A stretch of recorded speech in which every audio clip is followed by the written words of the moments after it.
ईश्वर ने मुझे बच्चे दिए हैं सालों बाद, दवाइयां खा के देख ली, सब कुछ कर लिया। जिस परमेश्वर ने डबल ब्लेसिंग दी है वो उन्हें संभाल के भी रखेगा। सेकेंड मंथ टेस्ट हुआ, problem. 7th month problem. 9 month delivery से पहले प्रॉब्लम बच्चे में। ओके, हम रेडी हैं। डॉक्टर ने बोला जैसे ही आपका डिलीवरी करेंगे उसके बाद एक बेबी को हम उठाकर उसके ऑपरेशन थिएटर में ले जाएंगे। लेकिन मां कह रही मुझे विश्वास था कि जिस प्रभु ने दिया वो उसे हील भी करेगा। उसे उठाया, ऑपरेशन थिएटर में लेके गए। उसके पहले टेस्ट होते हैं फिर से कंफर्म करने के लिए। टेस्ट किए, बेबी नॉर्मल था। ओह जीसस, कौन था ये बेबी इनमें से? ये दोनों बेबी हैं। ओ तारीफ करो जोर कुछ से। भी नहीं जो मुमकिन नहीं, कुछ भी नहीं जो मुमकिन नहीं मेरा। एक बार ऊपर देखकर अपने यीशु, अपने परमेश्वर को थैंक यू बोल दो जोर से। हालेलुया। मेरी बहन, आपके विश्वास ने काम किया है। जो आपने कहा मुंह से, आप कुछ भी हो आपकी लाइफ में, आपके मुंह के वर्ड्स उन्हें चेंज कर सकते हैं। मैंने बहुत बार देखा है, बाय प्रोफेसी प्रेगनेंसी हुई और शैतान उस पर अटैक करता। उसे पता है शैतान को कि ये प्रभु ने दिया है ना, मैं इसे छोड़ूंगा नहीं। और मां pray pray pray full pray, 9 month pray, delivery prayer prayer prayer, operation theatre में ले गए प्रेयर, वापिस आना पड़ा उससे। ऊंची आवाज से बोलो थैंक यू जीसस। एक और टेस्टिमनी को हम सुनेंगे। अपोस्टल जी, इस भाई का नाम अमित कुमार है। ये साथ में इनके फादर है, ये मदर है। अमित भाई कैसे हैं आप? बढ़िया है। जय मसीह का। जय मसीह की। आपके साथ कौन खड़ा है? मेरी मम्मा है, पापा है, और आपके इधर कौन खड़ा है? सिस्टर है। सिस्टर है। ओके, टेस्टिमनी सुने। मैंने क्यों ऐसा बोला कि ये कौन खड़ा है, आपको मालूम होगा मैंने क्यों कहा है। क्योंकि जो मैं जिससे बात कर रहा हूं उससे जवाब लेना इम्पॉसिबल था। सुनो गवाही को। अपोस्टल जी, पिछले 9 साल से ये भाई पूरी तरह से पागल था और अजीब सी हरकतें जैसे इनके साथ होनी शुरू हुई। इनको ऐसी चीजें नजर आती थी जो आम व्यक्ति के लिए इम्पॉसिबल थी। ऐसी चीजें जब नजर आनी शुरू हुई तो अजीब अजीब सी ये भाषा बोलने लग जाते थे। इनको कुछ भी समझ नहीं आती थी। इनके परिवार वालों के भी समझ से बाहर हो चुकी थी ये क्या चीजें इसके साथ होनी शुरू हुई है। पहले तो लगा था कि ये शायद नॉर्मल है, लेकिन जब धीरे धीरे इसकी हालत खराब हुई तो इतना ज्यादा ये अपने परिवार को, अपने आस पड़ोस को ईंटों से मारना इस भाई ने शुरू कर दिया था। और बिना नहाए कितने कितने महीने ये रहते थे और कपड़ों के ऊपर टॉयलेट बाथरूम जो था वो सब बीच में कर देते थे। प्लीज मम्मा को या पापा को माइक देना, या सिस्टर को माइक देना। सिस्टर, आपका नाम क्या है? रीतू। ये अजीब हरकतें करने लगे और पागल हो गए। हाँ जी। और बीच में टॉयलेट, बीच में वॉशटब, सब कुछ बीच में करते थे। हाँ जी। लोगों को ईंटें मारते थे। हाँ जी पापा जी। तो तुम रोकते कैसे थे फिर इसको? पापा जी, इसको रोकने का कोई हल ही नहीं था। तो फिर क्या बांध के रखते थे इसको? हाँ जी, बांध के मंजे पे बांध के रखते थे और इसके हाथ जोड़ के रखते थे। ये साइड में वीडियो चल रहा है, ये बंधा हुआ रहता था ऐसे ही। हाँ जी हाँ जी हाँ जी। अगर इसको खोलते थे तो ईंटें मारता था लोगों को। नहीं नहीं, ये हमला करता था। तुम पे के लोगों पे भी? नहीं पापा पे। अपने घर वालों के हाँ ऊपर? जी हाँ जी। और सुसाइड करने की कोशिश किसने की थी? सारी फैमिली ने। आप सभी ने सुसाइड करने की कोशिश हाँ की? जी। क्यों? ये अपने भाई की वजह से। जी। आप इसकी वीडियो देख रहे हैं, साथ साथ इसकी और भी वीडियोस हैं।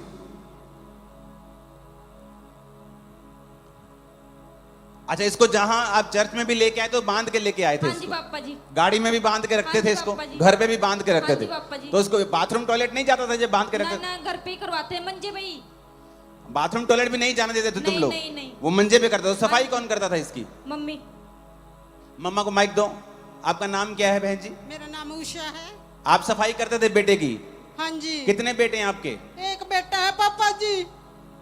आप इमेजिन करो, ये वीडियोस दिखाओ, ये देखो, ये फुल वीडियो दिखाओ इसको। ये देखो बंधा हुआ, जहां भी जाते थे बंधा हुआ।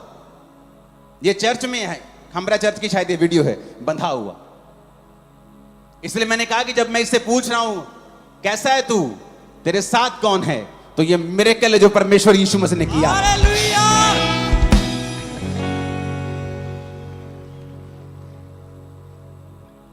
अपोस्टल जी इनके ऊपर परमेश्वर की दासी ने चर्च के बारे में कैसे मालूम हुआ था? पता था आपको पहले से? पापा जी हमें नहीं पता था कि यीशु मसीह कौन है, ना हमें चर्च के बारे में पता था, हमें किसी चीज के बारे में कोई पता नहीं था। तो कैसे मालूम हुआ आपको? पापा जी उस टाइम हम जहर खाने लग रहे थे हम 4 मेंबर हैं फैमिली के और हम चारों के 4 जहर खाने की स्थिति में थे उस वक्त जब हमारे पास शुभ समाचार पहुंचा। हालेलुया। तो पापा जी हमने विश्वास किया, हमें ऑनलाइन हमने इसकी वीडियो देखनी शुरू की। जब हमें आप जितनी ताकत है ना हाथों में, तारीफ करना छोड़ना मत। ऊपर आओ, ऊपर लेके आओ। ये सुना मैं, ये सुना। गवाही सुने, चारों सुसाइड करने लगे थे।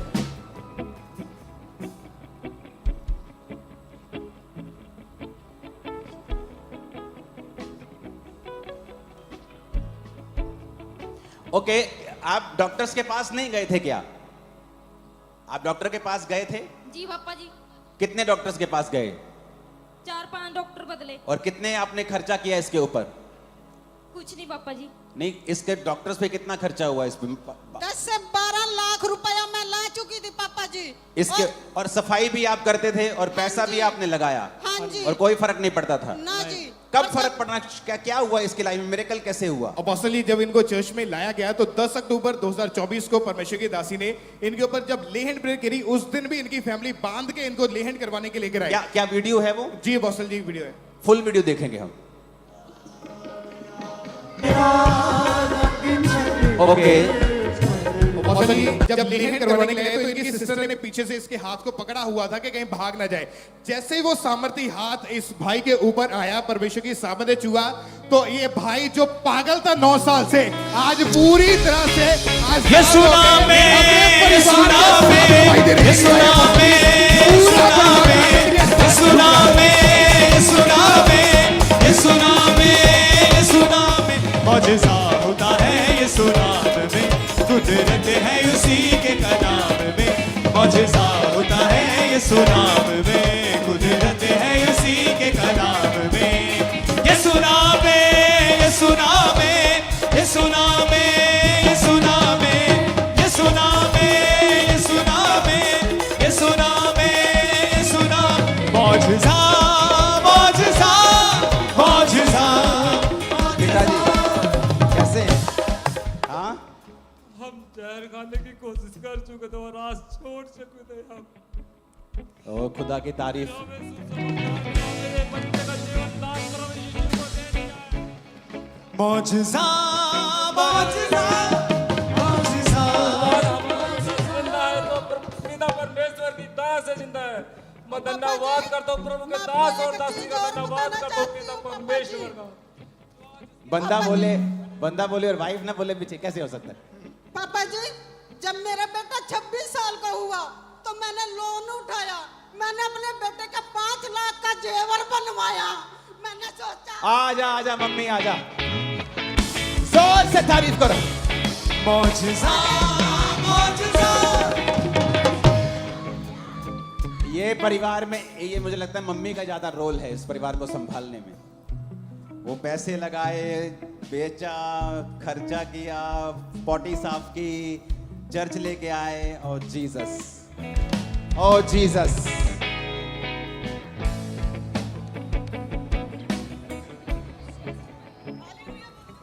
Hallelujah, hallelujah. प्रभु यीशु जी जिंदाबाद। जिंदाबाद। ओ लोगो आ चक लो सबूत के साडा यीशु जिंदा है। ओ लोगो आ चक लो सबूत के साडा यीशु जिंदा है। मेरा यीशु हर बचन के साडा यीशु जिंदा है। ओ लोगो आ चक लो सबूत के साडा यीशु जिंदा है। मेरा यीशु हर बचन देता है। ओ लोगो आ चक लो हालेलुया, हालेलुया।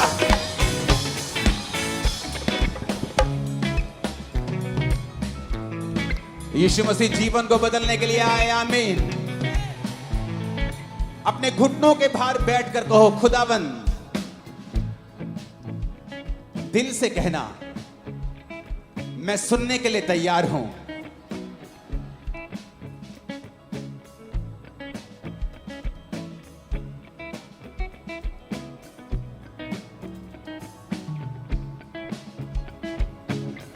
तारीफ करो इस गवाही के लिए, जोर से, बहन के लिए, भाई के लिए। फिर से कहो, खुदावन, मैं सुनने के लिए तैयार हूं।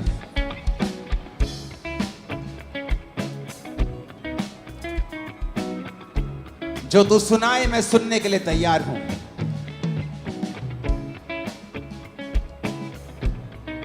प्रभु यीशु मसीह के सामर्थी नाम में हम मांगते हैं। आमीन। जितना ऊंचा और लंबा ये ब्लेसिंग आपकी है।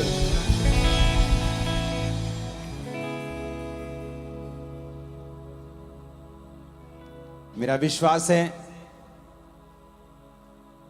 कि जो वचन मैं आपको देने वाला हूं, अगर आप उसे फॉलो करेंगे, आपकी लाइफ की सभी प्रॉब्लम्स खत्म हो जाएंगी। हर एक शारीरिक चीज का हल आत्मिक चीजों में है, क्योंकि एक्चुअल में आप आत्मा हो। ये शरीर आपको किराए के घर के रूप में मिला है। किसी को ये 70 साल के लिए मिला है, किसी को 100 साल के लिए, किसी को 50 के लिए, तो किसी को 120 के लिए। और एंड में सब ने अपने किराए के घर को छोड़ के अपने असली घर में जाना है।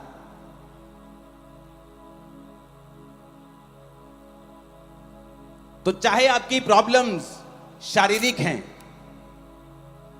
लेकिन उनका हल हमेशा आत्मिक रीति से ही होता है। बाइबल कहती है प्रभु यीशु मसीह के पास एक लकवे के रोगी को लेके आए और जीसस को बोला, जीसस, जिस तरह आप ले हैंड करते हैं ना लोगों के ऊपर, प्लीज इस पे ले हैंड कर दे और इसे ठीक कर दें। और जीसस ने कहा, हे पुत्र, तेरे पाप माफ हुए। कहते परमेश्वर, नहीं, हम पाप माफ नहीं करवाना चाहते, हम चाहते हैं ये चंगा हो जाए और चलने लगे। और जीसस ने कहा, हे पुत्र, तेरे पाप माफ हुए। और वचन कहता है जब पाप माफ हुए तो जीसस ने उसे कहा, उठ और अपनी मंजी उठा और घर चला जा।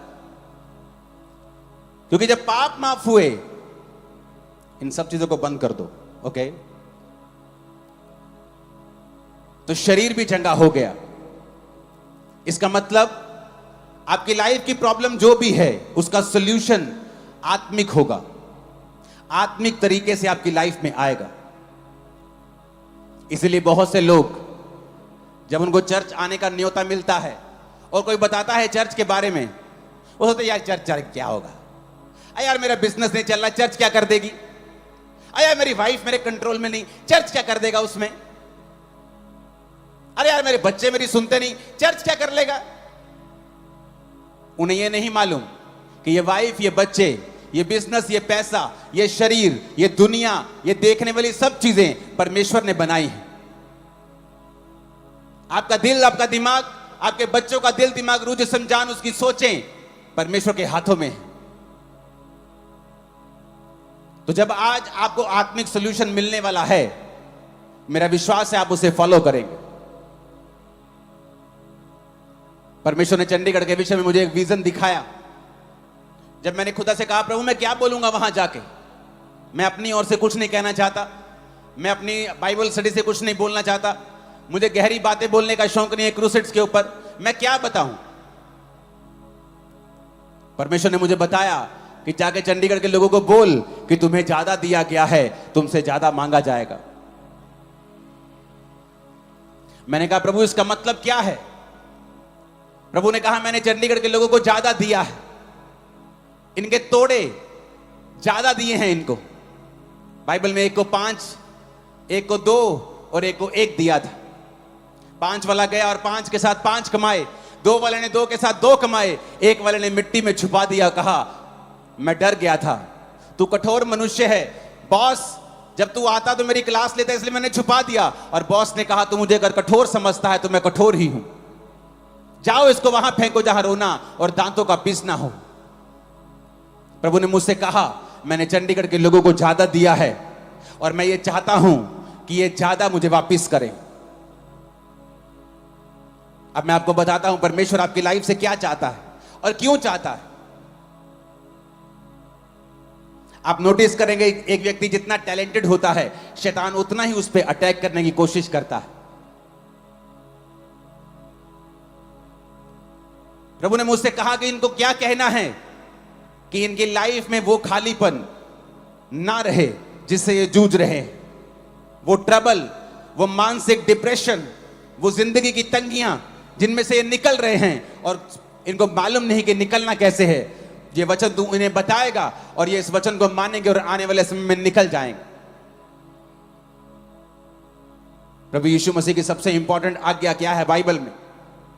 बहुत सी आज्ञाएं हैं, लेकिन प्रभु यीशु मसीह ने पहाड़ पर जब स्वर्ग जाने वाले थे, मत्ती 28 उसकी 18 से 20 में लिखा है कि यीशु ने कहा उनके पास जाकर स्वर्ग और पृथ्वी का सारा अधिकार मुझे दिया गया है।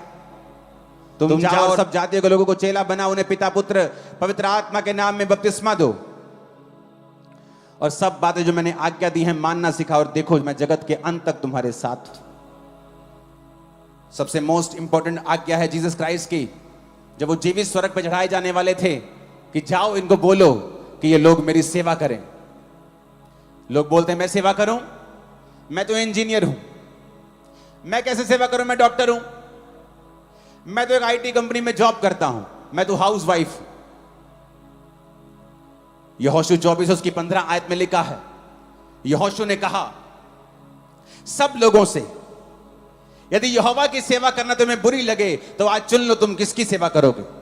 उन देवताओं की जिनकी सेवा तुम्हारे पुरखा महानद के उस पार करते थे, अमोरियों के देवताओं की सेवा जिसके देश में तुम रहते हो, परंतु मैं तो अपने घराने समेत यहोवा की सेवा नित्य करूंगा। पुराने नियम में, नए नियम में, दोनों नियम में हमें परमेश्वर यह बताता है कि एक्चुअल में हम लोग उसकी सेवा करने के लिए चुने गए हैं।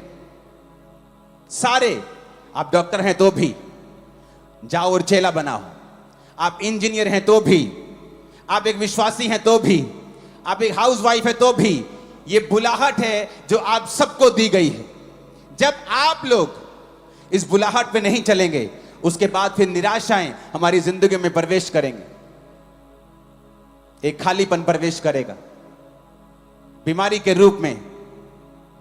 फिर आप कंप्लेंट करेंगे मेरा पति मेरी बात नहीं सुनता, मेरे बच्चे मेरी बात नहीं सुनते, मुझे वो सेटिस्फाइड नहीं करते, क्योंकि आप भूल गए अपने बाप को सेटिस्फाइड, अपने पिता को, अपने जीसस को सेटिस्फाइड करना, क्योंकि उसने आपको सेवा के लिए बुलाया है। सेवा करने से क्या होगा? क्या हम सब सेवा के लिए बुलाए गए हैं? हां, हम सब सेवा के लिए बुलाए गए हैं। एक पास्टर भी सेवा के लिए बुलाया गया है और एक विश्वासी भी सेवा करने के लिए बुलाया गया है।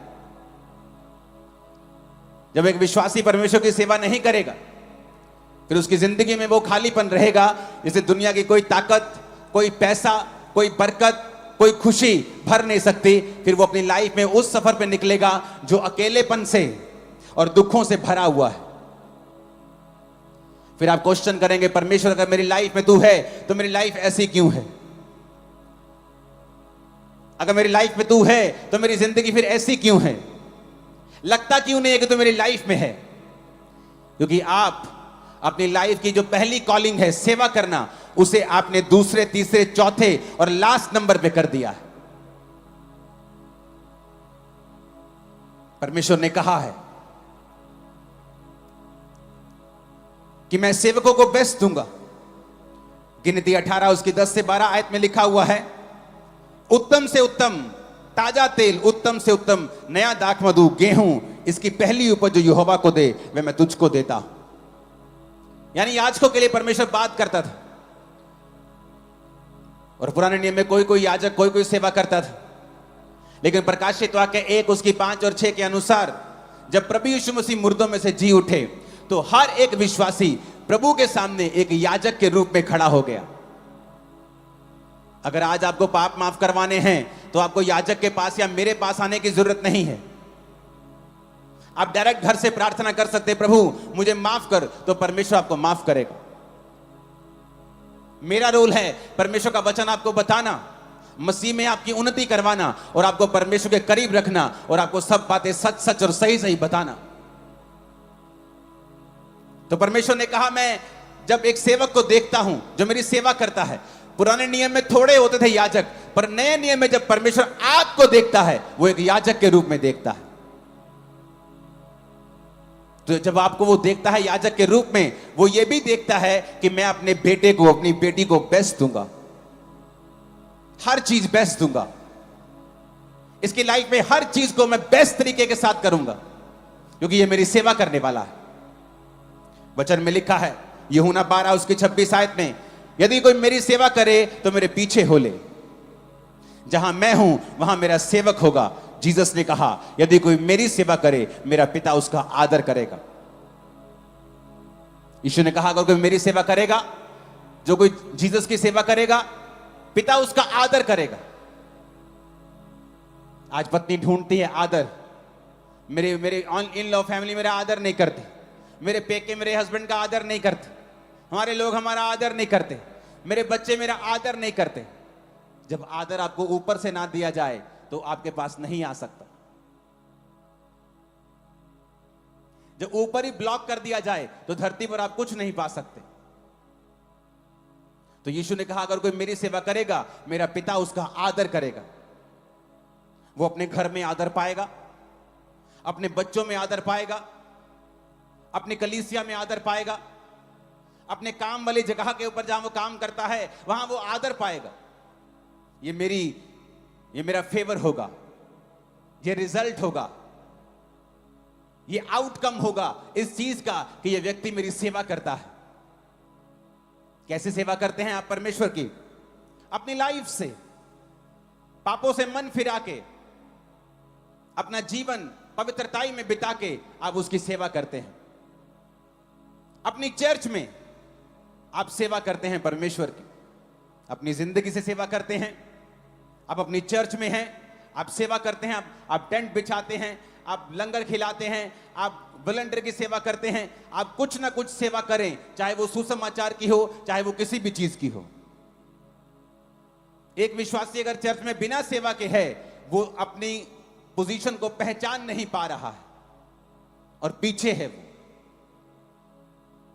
आप सब वॉलंटियर नहीं बन सकते, लेकिन आप सुसमाचार देने के लिए जा सकते हैं, आप बीजों को बो सकते हैं, आप फाइनेंशियली प्रार्थना से, उपवास से आप सेवा कर सकते हैं। अपने टैलेंट से, अपने वरदान से, आप सीए हैं, आप इंजीनियर हैं, आपकी चर्च को, आपके लोगों को आपकी जरूरत है, आप उससे अपनी सेवा कर सकते हैं। अपनी लाइफ से सेवा कर सकते हैं, चर्च में सेवा कर सकते हैं, अपने समय को दे सकते हैं। आज भी आप समय निकालकर यहां पर आए हैं, अपने टैलेंट से आप खुदा की सेवा कर सकते हैं। और वैसा ही आप अपने बच्चों को चलाएं। आज यहूदी पूरी दुनिया में कामयाब बिजनेसमैन क्यों हैं? पावरफुल क्यों हैं? अमेरिका का सारा मीडिया यहूदियों के पास क्यों है? जब बच्चा छोटा होता है तभी से टाइट देना सिखाते हैं, प्रार्थना करना सिखाते हैं, यहोवा को प्रथम स्थान देना सिखाते हैं, और इसीलिए वो दुनिया में प्रथम रहते हैं। परमेश्वर ने कहा अगर तू मुझे पहला रखेगा मैं तुझे पहला रखूंगा। तू सिर ठहरेगा, तू पूंछ नहीं ठहरेगा। तू आगे होगा, मैं तुझे इज्जत दूंगा, मैं तुझे बरकत दूंगा। भजन संहिता 91 उसकी 11 और 12 आयत में लिखा है। लेकिन उससे पहले मैं चाहता हूं हम एक आयत को पढ़ें। अगर आपकी स्क्रीन पे एक आयत नहीं आई तो आप बाइबल से निकाल लें उसे। भजन संहिता 91 उसकी एक आयत। He that dwelleth in the secret place of the Most High, जो सर्वशक्तिमान के छाए हुए, जो परम प्रधान के छाए हुए स्थान में बैठा रहे, वो सर्वशक्तिमान की छाया में ठिकाना पाएगा। लोग बोलते मैं सेवा क्यों करूं? कहता shall abide under the shadow of the Almighty। Shadow का मतलब है तसेल, इब्रानी भाषा का 6738वां शब्द। तसेल डिफेंस। कहता अगर तू मेरे छाए हुए स्थान में बैठा होगा। क्या है परमेश्वर का छाया हुआ स्थान? ही दैट ड्वेलेथ, मतलब यशब, इब्रानी भाषा में यशब, यानी वो कुर्सी जो खुदा ने तुम्हें दी। कौन सी? एक विश्वासी होने की। मैं एक विश्वासी हूं, ये परमेश्वर ने मुझे ये कुर्सी दी है। यानी मुझे उस कुर्सी पे, जैसे एसएसपी साहब को कुर्सी मिलती है, उनका रिएक्शन, उनका काम उस कुर्सी के मुताबिक होता है। तो लिखा ही दैट ड्वेलेथ, इब्रानी भाषा का 3427वां शब्द यशब, जो परम प्रधान के छाए हुए स्थान में बैठा रहे, यशब करे, जिसका मतलब है कि वो कुर्सी को संभाल के रखे। To sit down. कहता वो सर्वशक्तिमान की छाया में ठिकाना पाएगा। तसेल, छाया का मतलब है तसेल। इसको पूरा दिखे। हां, इसका मतलब क्या? एक कुर्सी आपको मिली एक विश्वासी होने की। क्या आप उस कुर्सी के मुताबिक काम कर रहे हैं? एक विश्वासी होने के नाते आपको चर्च के दर्शनों में साथ देना है। क्या आप दे रहे हैं? एक विश्वासी होने के नाते आपको अपने पास्टर्स के लिए, अपने लीडर्स के लिए प्रार्थनाएं और उपवास करने हैं। क्या आप कर रहे हैं? एक विश्वासी होने के नाते आप अपने चर्च में संडे, थर्सडे, वीकडेज में होने चाहिए जब वो बुलाते हैं वहां सेवा करने के लिए। क्या आप ऐसा कर रहे हैं? फिर आप बोल सकते हैं कि हां, मैं सर्वशक्तिमान की छाया में बैठा हूं, जो परम प्रधान के छाए हुए स्थान में बैठा रहेगा। यशब, टू सिट डाउन। अगर आप चर्च में सेवा नहीं करते, आप उसके छाए स्थान में नहीं हैं। आप एक जीवित चर्च का हिस्सा नहीं है, तो आप उसके छाए स्थान में नहीं हैं। क्यों? क्योंकि वही आपको ड्यूटीज देंगे, वही आपको काम देंगे, वो बताएंगे आपको क्या करना है, किस तरह से रूहों को बचाना है। हालेलुया। कहता डिफेंस में, तसेल, वो उसके डिफेंस में ठिकाना पाएगा। यानी यहोवा का डिफेंस उसकी ओर होगा। जो सेवा करेंगे उनके ऊपर डिवाइन प्रोटेक्शन रहेगी, प्रोटेक्शन रहेगी, उनके ऊपर एक सुरक्षा रहेगी। क्योंकि परमेश्वर ने कहा है अगर तू मेरी सेवा करेगा तो मैं तुझे डिफेंस दूंगा। जब एक देश का गृह मंत्री आपको डिफेंस देता है, आपको सुरक्षा देता है, तो वो खुद आपकी सुरक्षा करने नहीं आ जाता। वो किसको भेजता है? अपनी आर्मी को भेजता है, अपने कमांडोज भेजता है, बेस्ट लोगों को भेजता है। कहता जाओ इसकी सुरक्षा करो, इसको वाई कैटेगरी Z++ Z दो, सुरक्षा करो इसकी, मैं तुम्हें डिफेंस देता हूं।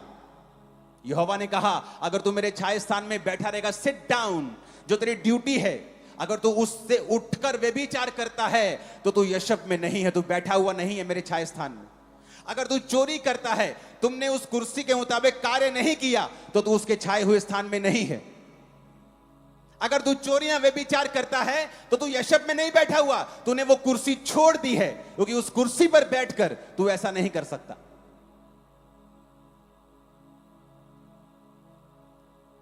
एक ऑफिसर संविधान के साथ बंधा हुआ, जब वो कुर्सी पे बैठा है, संविधान से बंधा हुआ है। परमेश्वर ने कहा अगर तू उस कुर्सी पे, विश्वासी की कुर्सी पे बैठा है, तो तुझे एक्शन करना होगा उस कुर्सी की वैल्यू के मुताबिक। तू गुंडागर्दी नहीं कर सकता, तू मार कुटाई नहीं कर सकता, तू अन्य सारी जगहों के ऊपर तू नहीं घूम सकता।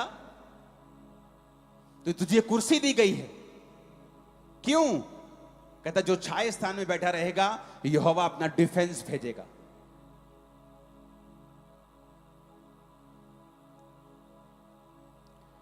फिर 11 आयत में लिखा है वह अपने दूतों को तेरे निमित्त आज्ञा देगा, जहां कहीं तू जाए वो तेरी रक्षा करे। ऐसा ना हो तेरे पांव पर पत्थर से ठेस लगे, वो तुझको हाथों हाथ उठा लेंगे।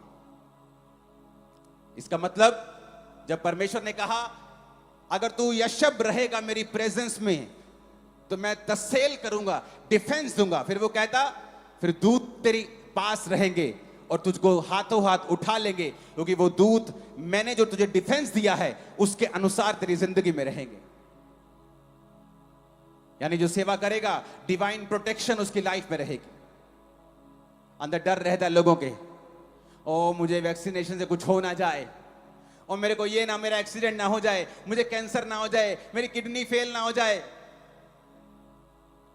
आपके ऊपर डिवाइन प्रोटेक्शन रहती है जब आप परमेश्वर की सेवा करते हैं।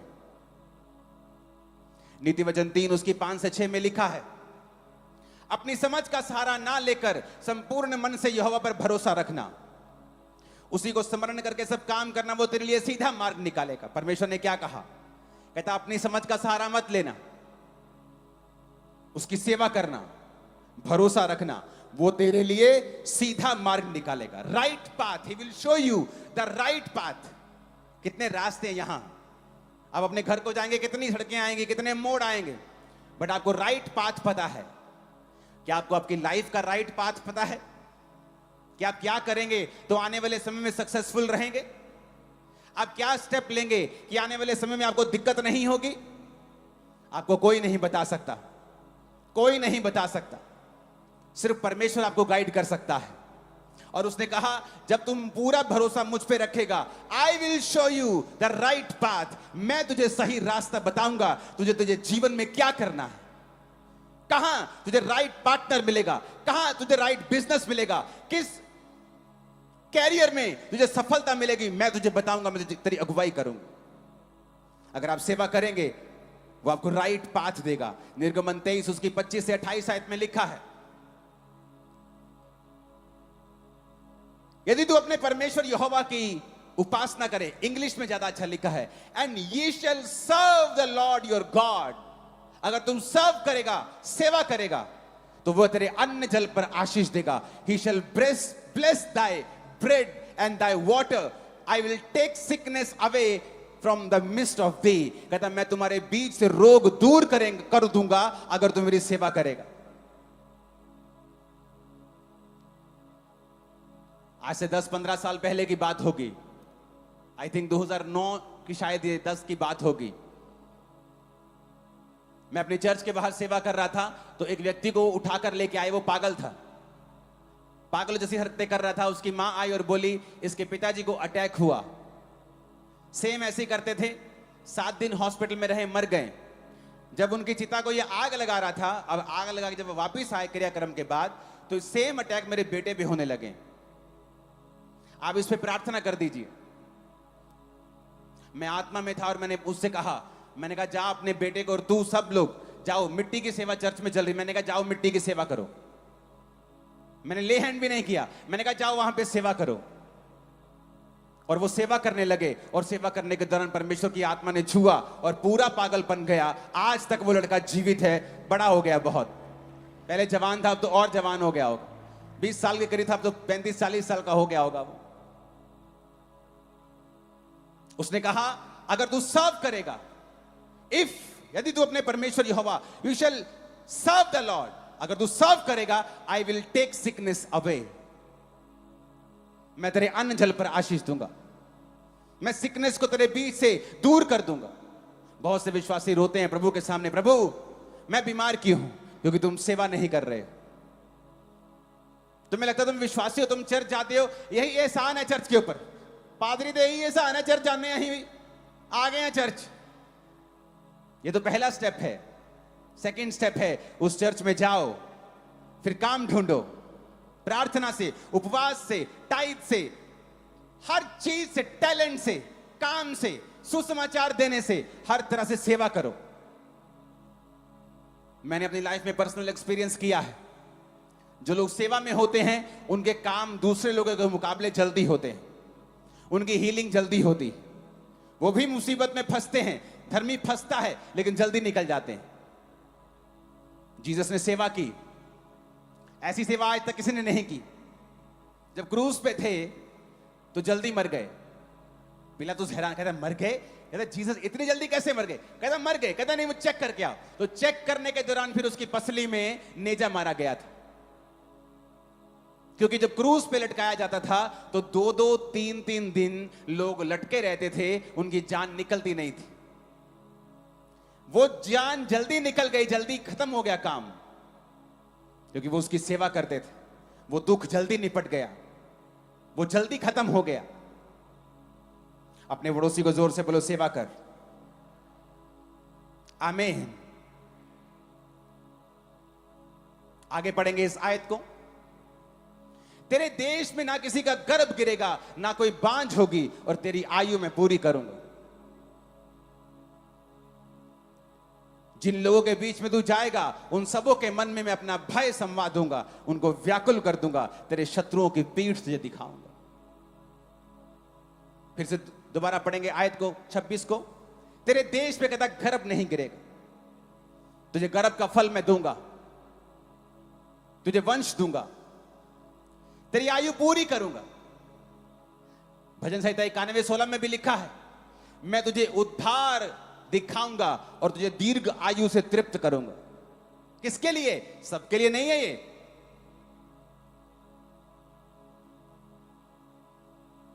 अपने पड़ोसी को बोलो, वचन सबके, ये वचन सबके लिए नहीं था, उसी के लिए है जो उसकी हजूरी में बैठा है,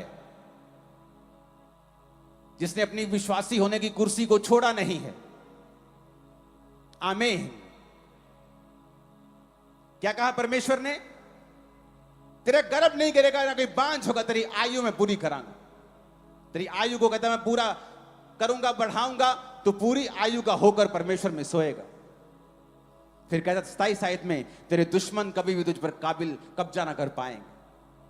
वो शैतान, वो बीमारी, वो तुम्हारे एनिमी, तुम्हारी बुलाहट के दुश्मन हमेशा तुमसे शर्मिंदा रहेंगे अगर तू मेरी सेवा करेगा तो। क्योंकि 25 आयत को मत भूलना। लोग 27 आयत को कमांड करते रहते, क्लेम करते रहते हैं, प्रभु तेरे वचन में लिखा तो दुश्मनों की पीठ दिखाएगा। पर क्या तुमने 25 आयत पूरा की कि तू अपने परमेश्वर यहोवा को अगर सर्व करे तो? वो नहीं की। बड़ा जरूरी है यह समझना कि वचन क्यों बोला गया है, कैसे बोला गया है, कहां बोला गया है और किसको बोला गया है। नीति वचन 13 उसकी 22 आयत में लिखा है, नीति वचन 13 उसकी भला मनुष्य अपने नाती पोतों के लिए संपत्ति छोड़ जाता है, परंतु पापी की संपत्ति धर्मी के लिए होती है। खुदा ने कहा जो सेवा करते हैं वो अपनी लीगेसी छोड़ जाएंगे, वो अपने बच्चों के लिए अच्छी वस्तुएं छोड़ जाएंगे। लेकिन जो पापी होगा वो कमाएगा दूसरों के लिए, वो खुद कमाएगा लेकिन किसी और को देके जाएगा। लेकिन आप लीगेसी बिल्ड कर सकते हैं अगर आप परमेश्वर की सेवा अच्छी रीति से करेंगे तो।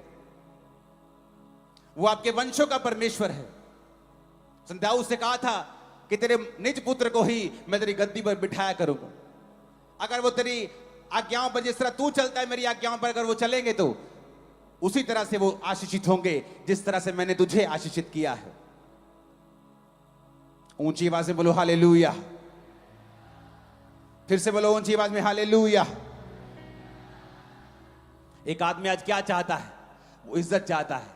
खुदा कहता है मैं दूंगा अगर तू सेवा करेगा। क्या चाहता है? लंबी उम्र चाहता है। परमेश्वर ने कहा मैं दूंगा अगर तू मेरी सेवा करेगा। क्या चाहता है? घर आशीषित हो। खुदा ने कहा मैं तुझे बेस्ट दूंगा अगर तू मेरी सेवा करेगा। और फिर भी हम ये सारी चीजें संसार में ढूंढ रहे हैं मूर्खों की तरह, क्योंकि परमेश्वर ने कहा कि जब ये मेरी सेवा करे ये सारी वस्तु इसके पीछे पड़ के इसको मिलनी चाहिए।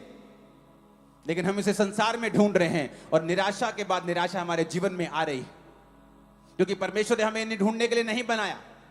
उसने कहा मेरे धर्म और राज्य की खोज कर, दुनिया की सब वस्तु के पीछे पड़ के तुझे मिल जाएंगी। ऊंची आवाज में बोलो हालेलुया।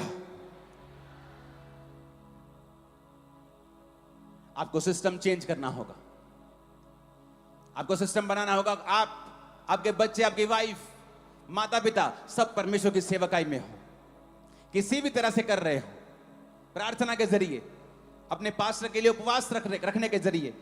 जीसस के पास कुछ औरतें होती थी जो अपनी संपत्ति से उसकी सेवा करती थी। चेले होते थे जो उसके दर्शन को आगे लेके जाते थे। आप किस तरह से यीशु की सेवा करेंगी उससे पूछें और चुप ना बैठें, क्योंकि सेवा के बदले में उसने आपको बहुत सारी आशीषों का वायदा किया है। आपके दुश्मन के ऊपर फतह का वायदा किया है, अन्न जल पर आशीष का वायदा किया है, डिवाइन प्रोटेक्शन का वायदा किया है, आपकी लीगेसी चलती रहेगी वायदा किया है, लॉन्ग लाइफ का वायदा किया है। ऑनर का, इज्जत का वायदा किया है। फिलिप्पियों 4 उसकी 16 से 19 आयत में लिखा है, इसी प्रकार जब मैं थिस्सलुनीके में था, तुमने मेरी घटी पूरे करने के लिए एक बार नहीं 2 बार कुछ भेजा था। ये नहीं मैं दान चाहता हूं, परंतु ऐसा फल चाहता हूं जो तुम्हारे लाभ के लिए बढ़ता जाए। मेरे पास सब कुछ है, वरन बहुत आयत से है। जो वस्तुएं तुमने इपफ्रुदीतुस के हाथ से भेजी हैं, उन्हें पाकर मैं तृप्त हो गया। मैं तो सुखदायक सुगंध ग्रहण करने योग्य बलिदान है, जो प्रभु को भाता है। मेरा परमेश्वर भी अब उस धन के अनुसार जो महिमा सहित मसीह यीशु में है, तुम्हारी हर घटी को पूरा करेगा। उसने उन लोगों को बोला, तुम्हारी हर घटी महिमा सहित पूरी होगी, तुम्हारी बेइज्जती नहीं होगी। तुम रिश्तेदार के पास जाते हो, बोलते मेरी बेटी की शादी 2 लाख कम हो रहे हैं, अगर बहुत अच्छा भी होगा वो दे देता, तुम्हारी बेइज्जती भी करता है साथ। तो पहले सुनते ही तू पहले ध्यान क्यों नहीं रखा, जोड़े क्यों नहीं पहे, आप कैसे उधार मांगते, आपकी बेइज्जती करता है। परमेश्वर ने कहा अगर तुम मेरी सेवा करेगा, किन लोगों को बोला, कलीसिया, उस कलीसिया को बोला जिन्होंने पौलुस की मिशनरी कामों के लिए फाइनेंशियल हेल्प की थी। पौलुस कहता मेरा परमेश्वर उस महिमा के अनुसार तुम्हारी हर घटी को मसीह यीशु में पूरा करेगा, तुम्हारी बेइज्जती नहीं होने देगा। तुम्हारी घटी भी पूरी होगी, लेकिन महिमा सहित होगी, तुम्हारी इज्जत भी होगी और घटी भी पूरी होगी। ऐसा वचन उन लोगों के लिए है जो परमेश्वर की सेवा करना चाहते हैं, जो कर रहे हैं या आगे जो करेंगे। हर विश्वासी से क्लेम नहीं कर सकता जिसका सेवकाई में कोई हाथ नहीं है, जिसको यह मतलब है कि आज सरमन बड़ा अच्छा था, आज सरमन इतना अच्छा नहीं था, आज हीलिंग प्रेयर बड़ी पावरफुल थी, आज फलानी प्रेयर बड़ी पावरफुल थी। बस उन्हें लगता है उनका काम हो गया, फिनिश, उन्होंने अपना काम कर दिया, ये बहुत बड़ी बात है, उनका चर्च में आ गए आज वो। ये बड़ी बात नहीं, तो शुरुआती बात है। आप सेवा के लिए पैदा हुए हैं, सेवा के लिए सृजे गए हैं, सेवा ही आपका एकमात्र काम है। आप डॉक्टर हैं, जाइए सेवा कीजिए। कई बार मेडिकल साइंस काम नहीं करती, क्यों? क्योंकि परमेश्वर को काम करना होता है। क्या आप अपने पेशेंट्स को बताते हैं यीशु मसीह के बारे में? जहां आप काम करते हैं, क्या वहां सुसमाचार प्रचार करते हैं? क्या मोहल्ले वालों को मालूम है आप क्रिश्चियन हैं? आपका क्या बॉस जानता है आप क्रिश्चियन हैं? क्या आप अपने कैरेक्टर से उसकी सेवा कर रहे हैं? क्या आपके ऑफिस में 10-10 बॉयफ्रेंड और गर्लफ्रेंड्स है कि आपके कैरेक्टर से आप उसकी सेवा नहीं कर रहे हैं, आप उसके नाम को कलंकित कर रहे हैं? अगर आप उसके नाम को ऊंचा करेंगे, वो आपको ऊंचा करेगा। आप उसके नाम को नीचा करेंगे, वो आपको नीचा करेगा। चंडीगढ़ के लोगों को ज्यादा दिया गया है, आप 5 तोड़े वाले क्रिश्चियन हैं, टैलेंट भी ज्यादा है आपके पास, सोर्सेस भी ज्यादा हैं आपके पास, दूसरों से ज्यादा है, तो याद रखिए आपके पास ज्यादा है, आपसे ज्यादा मांगा भी जाएगा। प्रभु आपसे हिसाब भी लेगा कि मैंने तुझे ज्यादा दिया है दूसरों से, मैं तुझसे हिसाब भी लूंगा दूसरों से ज्यादा। घबराए मत, आपके पास ज्यादा है, आनंदित हो, क्योंकि आप सेवा के लिए इस्तेमाल होने वाले हैं। आप में से बहुत से लोग सेवा में जाएंगे, बहुत से पास्टर्स की सेवकाइयां पढ़ेंगी, यूथ सेवा करेगा। आमीन, ऊंचाई आशीष हमारी है चर्च। Hallelujah, hallelujah. इतने वायदे वो करता है आप लोगों के साथ, लंबी उम्र का वायदा, बच्चे देने का वायदा, साल्वेशन को देने का वायदा, सेटिस्फाइड कंटेंटमेंट आपकी लाइफ में होगी, संतुष्टि होगी, ये वायदा जो बड़े बड़े लोगों के पास ये नहीं है। वो ढूंढने की कोशिश करते हैं लेकिन नहीं मिलती। वो वायदा परमेश्वर ने आपको दिया है कि जब तू मेरी सेवा करेगा, मेरा पिता तेरा आदर करेगा। लेकिन गंदे शरीर से आप उसकी सेवा नहीं कर सकते। गंदे शरीर का मतलब ये नहीं मिट्टी लगे कि आप उसकी सेवा नहीं कर सकते। आपका जीवन, आपका शरीर परमेश्वर को मन भावता हुआ बलिदान करके आपको चढ़ाना होगा। पवित्रताई में, प्रार्थना में आपको रहना होगा। आप ब्लू फिल्म देखें और साथ में खुदा की सेवा करें, यह पॉसिबल नहीं है। या तो आप शरीर की सेवा कर सकते हैं या तो परमेश्वर की कर सकते हैं। परमेश्वर ने बाइबल में किसी भी अमीर व्यक्ति की निंदा नहीं की। उन अमीरों की निंदा की है जिन्होंने पैसा होते हुए भी प्रभु का काम नहीं किया। अय्यूब अपने जमाने का सबसे अमीर था क्योंकि वो परमेश्वर की आज्ञाओं पे चलता था। लेकिन लाजर और दूसरा जो धनी व्यक्ति था, परमेश्वर ने उसकी निंदा की क्योंकि उसने अपने धन से लाजर के जख्मों को बांधा नहीं था। मतलब अगर परमेश्वर ने आपको दिया है तो वो आपसे हिसाब लेगा। वो जो कुछ भी है आपके पास, आपको हिसाब देना पड़ेगा कि परमेश्वर तूने मुझे दूसरों से ज्यादा दिया था, मुझे हिसाब देना है तुझे। और सबको हिसाब देना होगा। जिसको दिया गया है उससे हिसाब मांगा जाएगा। जिसको 5 दिए गए हैं हिसाब मांगा जाएगा, 2 दिए गए हैं हिसाब मांगा जाएगा। आपको चिंताओं से मुक्ति पानी है, आपको डिप्रेशन से मुक्ति पानी है, बेइज्जती से मुक्ति पानी है, खालीपन अकेलेपन से डिप्रेशन से मुक्ति पानी है, तो उसकी सेवा करें। आप जैसे ये फैसला करेंगे आपकी लाइफ सेम नहीं रहेगी। 19.5 साल का था जब मैं परमेश्वर में आया। रोज बैटिंग करने जाता था, लेकिन जब प्रभु में आया तो मुझे मैसेज आते थे शाम को चर्च से कि चर्च में आया कर शाम को सेवा करेंगे। मैंने कहा ठीक है। शाम को 5 बजे सेवा पे जाना शुरू कर दिया। मसीह में आने के लोग सालों बाद सेवा शुरू करते हैं। मेरी सेवा 2-2.5 महीने में शुरू हो गई थी। 1.5 महीने में मैंने बैप्टिज्म ले लिया था। 2-2.5 महीने में मैंने सेवा करनी स्टार्ट कर दी थी। अपने पास्टर को लेके जाना, लोगों को यीशु मसीह के बारे में बताना, जितना मालूम था उतना बताता था।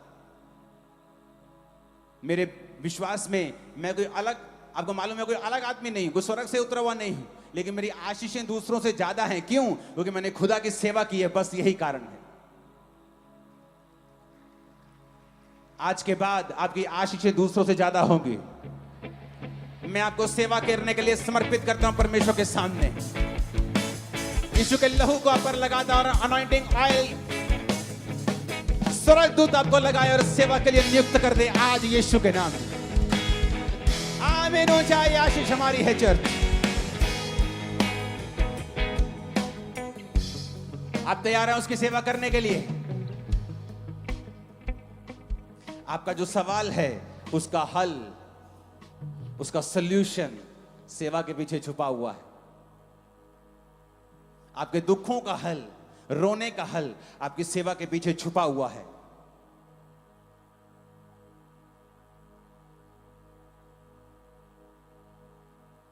मैं चंडीगढ़ में पहले भी आ चुका हूं 7-8 साल पहले, लेकिन ऐसा मैंने कभी नहीं देखा जो मैं आज देख रहा हूं। मैंने एक्सपेक्ट नहीं किया यहां भी किलोमीटर्स में लोग होंगे, ऐसा एक्सपेक्ट नहीं किया था। लेकिन इस मीटिंग में आने से पहले मुझे यह मालूम था कि शैतान बहुत गुस्से में है, क्योंकि उसको मालूम था ये वचन जो मैं देने जा रहा हूं, आप में से सब लोग खुदा की सेवा में चले जाएंगे। सब लोग रोज सुसमाचार को सुनाएंगे, अपने टैलेंट से, अपने गिफ्ट से खुदा की सेवा करेंगे।